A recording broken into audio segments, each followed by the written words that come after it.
All right, so we're back here with the Coosa dogwood, and what's going on with this is, I'll show you on this limb, how this has been pruned over the years is by what's called shaping. And shaping, if the goal is to reduce the size of the tree, then many cuts are made right at that line that is the desired size of the tree. And the problem with doing that is, now you'll get your desired result immediately, but the response that the tree has to that kind of cut is what we see right here. So this is an old heading cut, is what that type of cut is called, and it does have a purpose, but in this application it's being misused.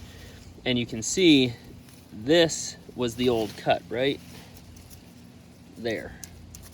Okay, and from that cut site sprouted 1, 2, 3, 4, 5, 6, 7, 8 of these new branches, and poof, all this growth. And you can see it's happened over and over and over again. So here's an old heading cut, okay, and then here's another one, and then here's another one, and then back there's another one. And if we keep going up, it's only ever been shaped. It's only ever gotten these heading cuts that every time we do that, we get that same sort of growth response. And they're drastic. And you can start to see these most recent ones have just created a whole cluster of very vigorous growth, which is the opposite of what you want. If what you're doing, because the last batch of heading cuts was right about there, and now we have 2 feet of, look at this shoot right here. This is 2 feet. And so you get this response that is the opposite of what you were attempting to do with that shaping, okay? And then it just gets worse and worse and worse, and you end up with, instead of what would have been one nice, slender, uninterrupted leader that could get reduced down to a union that would then put all of that energy into the next apex leader, and so on and so forth, always preserving this same nice, natural, singular branch structure that can be pruned and maintained, and the one highest one taken back to the union with the next highest one, thus reducing the shape. Even though your cuts are down here, your size gets reduced by that desired 1 foot. You end up getting this Hydra effect. You cut the head off and boom, 7 heads poke up where that cut was made. And you can just see that everywhere in here. 1 cut and boom. 1 cut, boom. 1 cut, boom.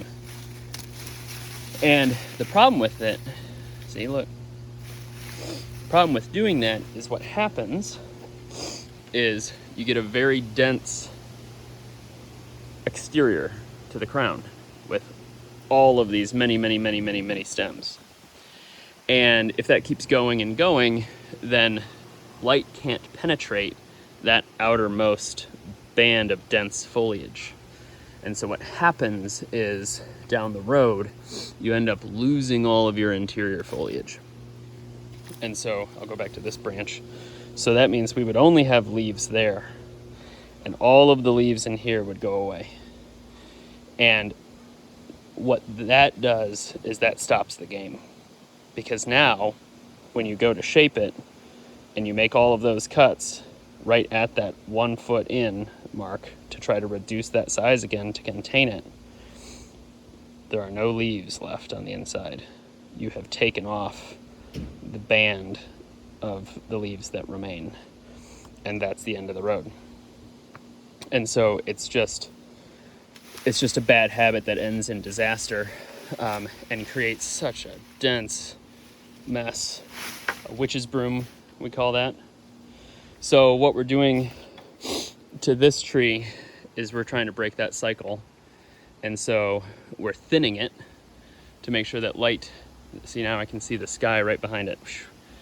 So we've thinned it, we've taken out all of this, all the redundant branches, and now I can see light through. So that's gonna help because that's gonna encourage growth down in here, because light's gonna get there, and we didn't make a single heading cut. We only made reduction cuts. And so that very vigorous growth response that you see at the cut site as a result of a heading cut, we don't see that with reduction cuts. So all of our cut sites are reduction cuts, and so we won't see a vigorous regrowth at the cut site. We will see vigorous regrowth elsewhere in the plant. And if elsewhere in the plant we have viable sunlight in the interior, we'll see new, natural, nice structured limbs start to grow in the interior, not out at the very tips where we're trying to actually reduce growth, because we want to keep this contained. It's going to be a multi-year process, because the only way now to reduce that without taking it in here is to do heading cuts, but we can't do that. We just don't have that option anymore.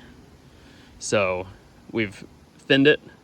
We'll do a little bit of touch up here and there, and then next year we'll have new growth in here that will allow us to then take out these other witches' brooms in here and slowly shift the structure from this perpetual witch's broom form that's a result of heading cuts back to a natural structure that can be sustainably pruned for decades.